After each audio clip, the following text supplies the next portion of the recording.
নমস্কার ভাই বোনেরা, তোমাদের নিউ গণিত সাথী বইয়ের অনুশীলনী 13 চারের দাগের অঙ্কগুলি দেখো। অঙ্কগুলি শ্রেণীতে হয়ে গেছে। যারা অনুপস্থিত ছিলে বা বাড়ির কাজ ভুল করে আনছো তাদের জন্য অঙ্কগুলি পুনরায় আমি করে দিচ্ছি। তোমরা একবার বাড়িতে দেখে নেবে, দেখে একবার বাড়ির খাতায় অভ্যাস করে নেবে। 0.21 ভাজিত 0.3। তো দেখো, এর আগে তোমরা পূর্ণ সংখ্যা দিয়ে পূর্ণ সংখ্যাকে ভাগ করেছো বা পূর্ণ সংখ্যা দিয়ে দশমিক সংখ্যাকে ভাগ করেছো। এখানে দেখো দশমিক সংখ্যা দিয়ে দশমিক সংখ্যাকে ভাগ করতে হবে। খুবই সহজ, বুঝে নাও একটু। যদি ভাজককে দশমিক মুক্ত করে নাও তাহলে সহজেই ভাগটি করতে পারবে। তো দেখো, ভাজককে দশমিক মুক্ত করতে হলে এক ঘর দশমিক বিন্দুকে ডান দিকে সরাতে হবে। তাহলে যদি এক ঘর ডান দিকে সরিয়ে দিই, দশমিক বিন্দুটা এইখানে চলে যাবে, তাই না? তাহলে এইখানে চলে গেল দশমিক বিন্দুটা, তার মানে এটা পূর্ণ সংখ্যা হয়ে গেল। তাহলে ভাজক থেকে দশমিক বিন্দু যেহেতু এক ঘর সরাচ্ছি, তাহলে ভাজ্য থেকেও এক ঘর সরাতে হবে। ভাজ্য থেকে যদি এক ঘর দশমিক বিন্দু সরাই, তাহলে দশমিক বিন্দুটা এইখানে চলে যাবে।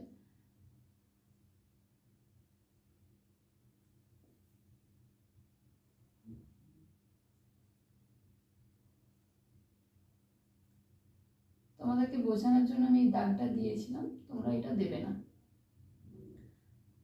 তো দেখো, এটা রাফে তোমাদেরকে দেখিয়ে দিচ্ছি কিভাবে হলো এর পদ্ধতিটা। 0.3কে দশমিক মুক্ত করতে হলে, যেহেতু দশমিকের পর একটি অঙ্ক আছে, তাহলে 10 দিয়ে গুণ করবো। 10 দিয়ে গুণ করেই দশমিক মুক্ত হয়ে যাবে। এর আগে তোমরা করেছো এরকম, তাই না? 10, 100, 1000 দিয়ে গুণ। তাহলে যেহেতু ভাজককে 10 দিয়ে গুণ করছি, মানে এক ঘর সরাচ্ছি, তাহলে ভাজ্যকেও 10 দিয়েই গুণ করব। তাহলে এখান থেকেও দশমিক বিন্দু এক ঘর সরবে। দেখো 0, তারপর 2, তাহলে দশমিক বিন্দু এক ঘর সরে গেল। দেখো, এখানেও যেটা আমি করেছি পদ্ধতি অনুসারে, সেটা তোমাদেরকে সংক্ষেপে এখানে করে দেখিয়েছি। তোমরা এটা করবে না, এটা বুঝে নাও, দেখে নাও কিভাবে হচ্ছে। একেবারে সরাসরি অঙ্কটি লিখে পরের লাইনে এটি করবে, তারপর তোমরা অঙ্কটি করবে। তাহলে 3 দশমিক মুক্ত যেহেতু হয়ে গেছে, 3 দিয়ে এবার 2.1কে ভাগ করব। আর শূন্যটা লিখবো না, কেন না দশমিক বিন্দুর বাম দিকে আমি একটি পূর্ণ সংখ্যা পেয়ে গেছি, তাহলে শূন্যটি আর লেখার কোনো প্রয়োজন নেই। এবার যেমন আমরা ভাগ করি তেমনই করব। তবে একটা কথা আছে, দেখো, দশমিক বিন্দুর ডান দিকের সংখ্যাটি পূর্ণ সংখ্যা আর বাম দিকের সংখ্যাটি দশমিক সংখ্যা। একেবারে পূর্ণ সংখ্যা এবং দশমিক সংখ্যার ভাগ করতে পারবে না, সেই জন্য আগে পূর্ণ সংখ্যার ভাগটি করে নিতে হবে। তাহলে কি করব আমরা, যেহেতু 3 দিয়ে 2কে ভাগ করব, যদি 1 দিয়ে ভাগ করি তাও বড় হয়ে যাবে। তাহলে কি করব, 3 0 0, 2 নামলো। এবার দশমিকের পরের অঙ্ক নামাবো। তাহলে ভাগফলে দশমিক বিন্দুটা দিয়ে দিলাম, দিয়ে তারপর একটা নামাতে পারবো। ঠিক আছে? এবার দেখো 3 7 21 হয়ে গেল অঙ্ক। উত্তর লিখবো, অতএব নির্ণেয় ভাগফল 0.7। 4এর দাগের খ।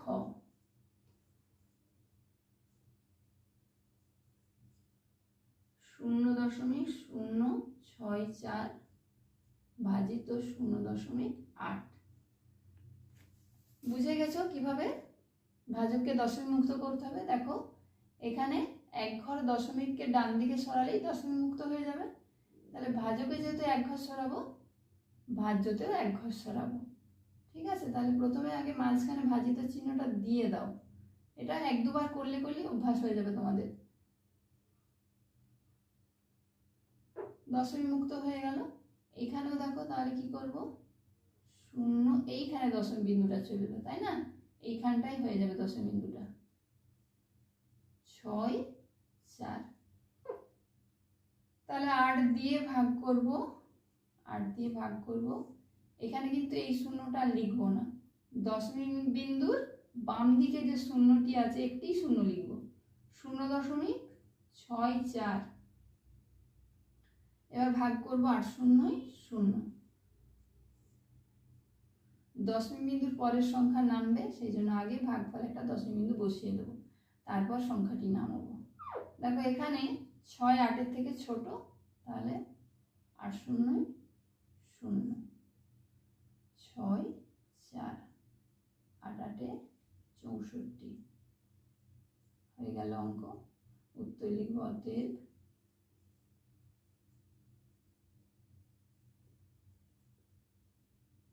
নির্ণেয় ভাগফল 0.08। 4-এর দাগের গয়ের অঙ্কটি দেখো, ভাজক দশমিক মুক্তই আছে এখানে, তাহলে আমাদের ভাগ করতে খুবই সুবিধা হবে। এখানে দশমিক সরাতে হলো না, 3 দিয়ে 9.39কে ভাগ করব। 3 3 9, দশমিক বিন্দুর পরের অঙ্ক নামবে, সেই জন্য ভাগফলে দশমিক বিন্দু দিয়ে দেবো। 3 3 1 3, 9 নামলো, 3 3 9, অতএব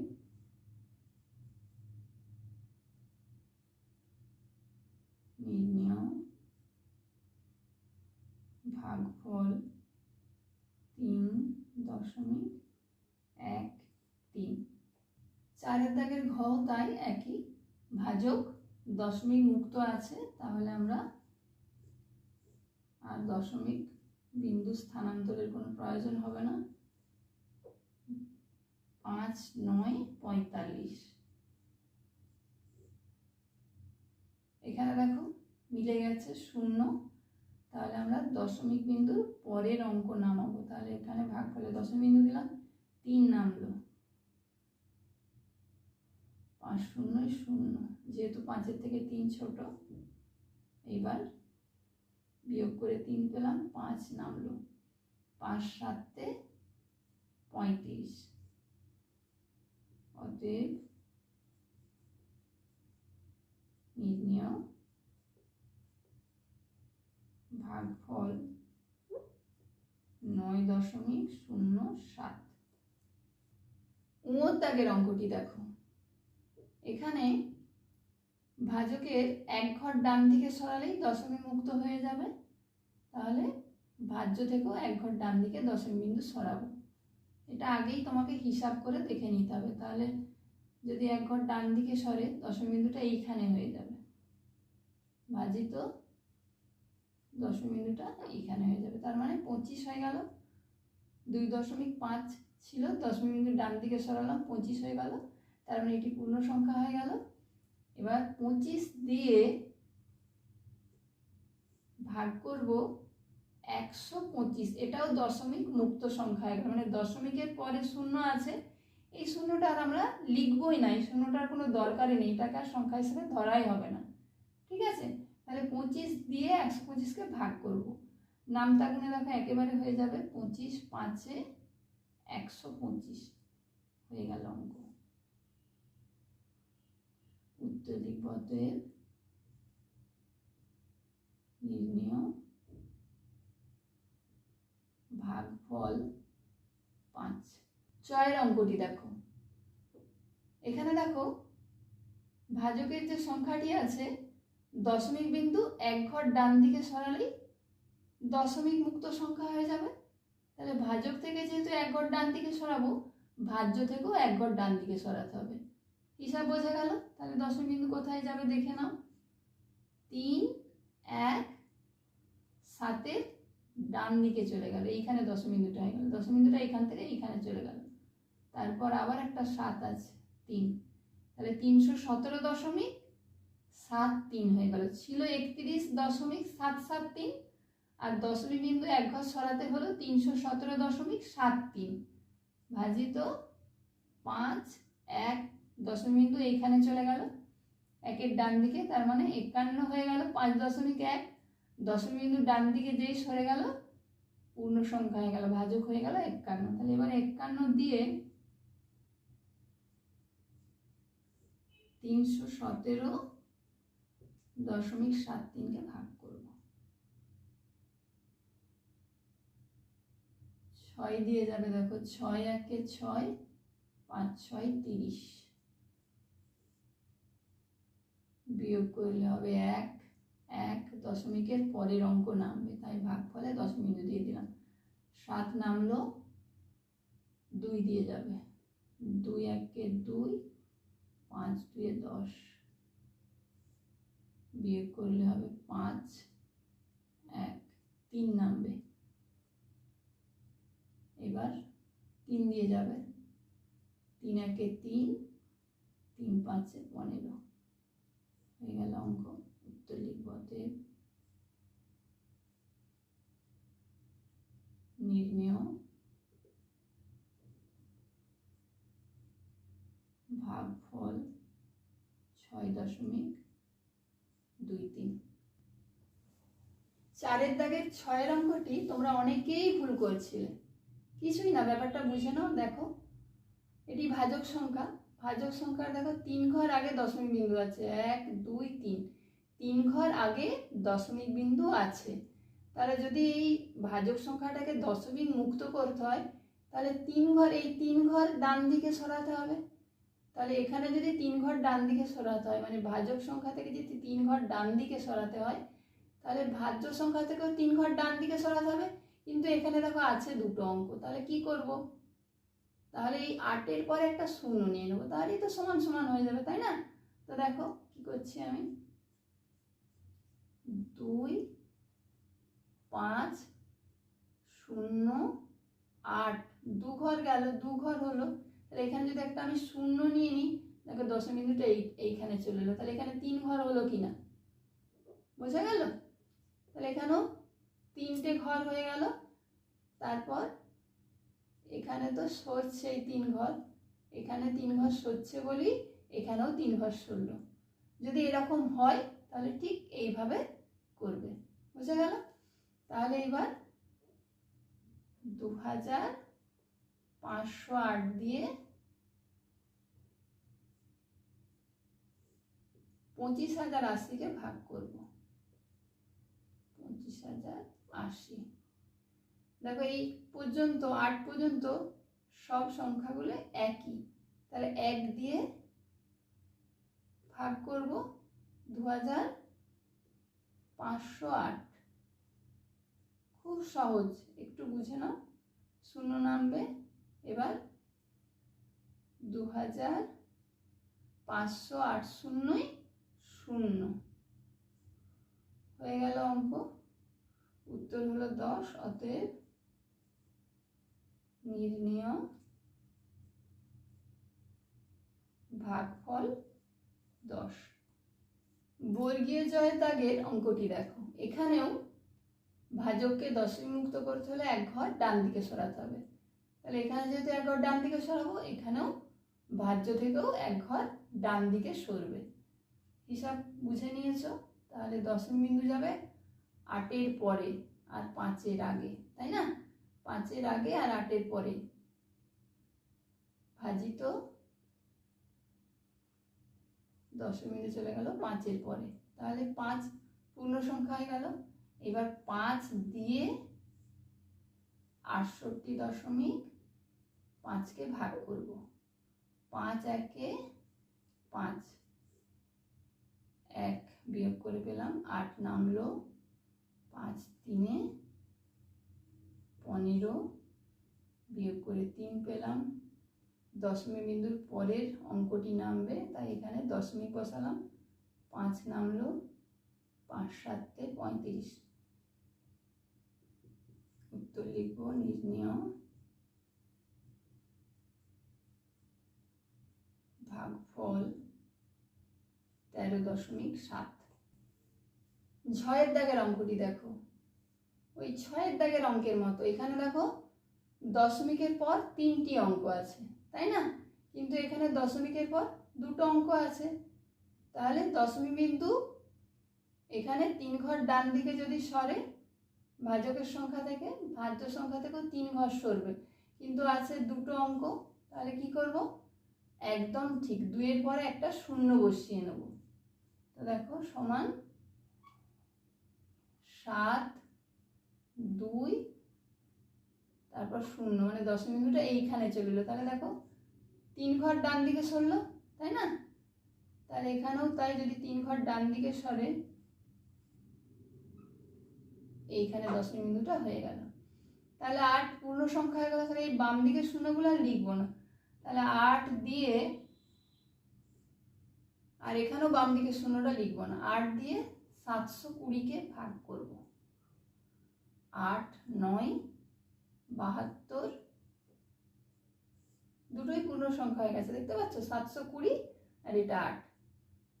এবার শূন্য নামলো, 8 0 0। উত্তর লিখব অতএব নির্ণেয় ভাগফল 90।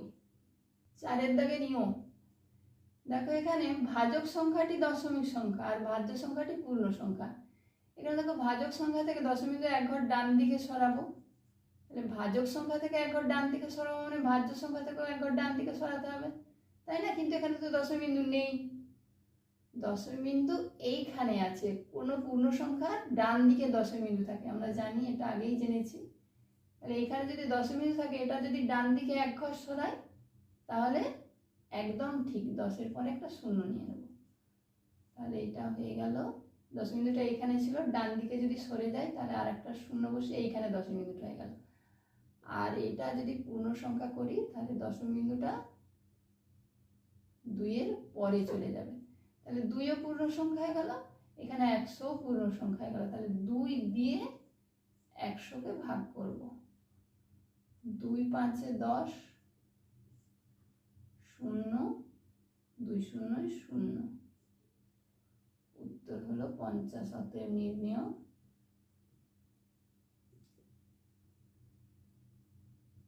ভাগফল 50। 4 দাগের টয়ের অঙ্কটি দেখো, এখানে ভাজক দশমিক মুক্ত আছে কিন্তু 4 অঙ্কের সংখ্যা, আর ভাজ্য সংখ্যাটি দশমিক যুক্ত সংখ্যা। যেহেতু ভাজক দশমিক মুক্ত আছে তাই আর দশমিক সরানোর কোনো ব্যাপার থাকছে না। তাহলে 1000 দিয়ে 0.9-কে ভাগ করব। এটা দেখে নাও, খুবই সহজ। 1000 0 0, দশমিকের পরের অঙ্ক নামাবো তাই ভাগফলে দশমিক বিন্দু দিয়ে দিলাম। 9 নামলো, 1000-এর থেকে ছোট তাই আবার আগের মতোই 1000 0 0 বসালাম। 9 নামলো। এবার দেখো, ওই যে দশমিক বিন্দুর জন্য এখানে একটি শূন্য পাবো, ঠিক আছে? একটিই পাবো, প্রত্যেকবার একটি একটি করে পাবো যতক্ষণ না অঙ্কটি মিলছে, ঠিক আছে? আবার দেখো 1000 0 0 বিয়োগ করব, 90 হলো। তাহলে আবার দশমিক বিন্দুর জন্য আরেকটি শূন্য পাবো, আবার 1000 0 0 বিয়োগ করে 900 হলো। দশমিক বিন্দুর জন্য আবার একটি শূন্য পাবো। এবার দেখো মিলে যাবে, 1000 9 9000। তাহলে যতক্ষণ না মিলল প্রত্যেক ধাপে একটি করে করে শূন্য পেলাম, তাই না? একটির বেশি নিতে পারবো না, একটি করে শূন্য পাবো, ঠিক আছে? হয়ে গেল অঙ্ক। এবার উত্তর লিখবো। অতএব নির্ণেয় ভাগফল 0.0009। 4 দাগের ঠয়ের অঙ্কটি দেখো, এখানেও ভাজক থেকে 1 ঘর ডান দিকে যদি দশমিক বিন্দু সরিয়ে দাও তাহলে দশমিক মুক্ত সংখ্যা হয়ে যাবে। তাহলে ভাজক থেকে যেহেতু 1 ঘর ডান দিকে সরাবো, ভাজ্য থেকেও 1 ঘর ডান দিকে সরাবো। তাহলে কি করব দেখো, 0 2, দশমিক বিন্দুটা এখানে চলে এলো, ভাজিত 0 3, দশমিক বিন্দুটা এখানে চলে এলো। তার মানে 3 পূর্ণ সংখ্যা হয়ে গেল। তাহলে 3 দিয়ে এই শূন্যটা আর লিখবো না, কেননা দশমিক বিন্দুর বাম দিকে একটি পূর্ণ সংখ্যা পেয়ে গেছি। তাহলে 2.4 লিখবো। এবার ভাগ করব, 3-এর থেকে যেহেতু 2 ছোট তাহলে 3 0 0 বিয়োগ করে 2 পেলাম, দশমিক বিন্দুর পরের অঙ্ক নামবে, তাই ভাগফলে দশমিক বিন্দু বসালাম। 4 নামলো, 3 8 24 মিলে গেল, হয়ে গেল অঙ্ক। উত্তর লিখব, অতএব নির্ণয় ভাগফল 0.8।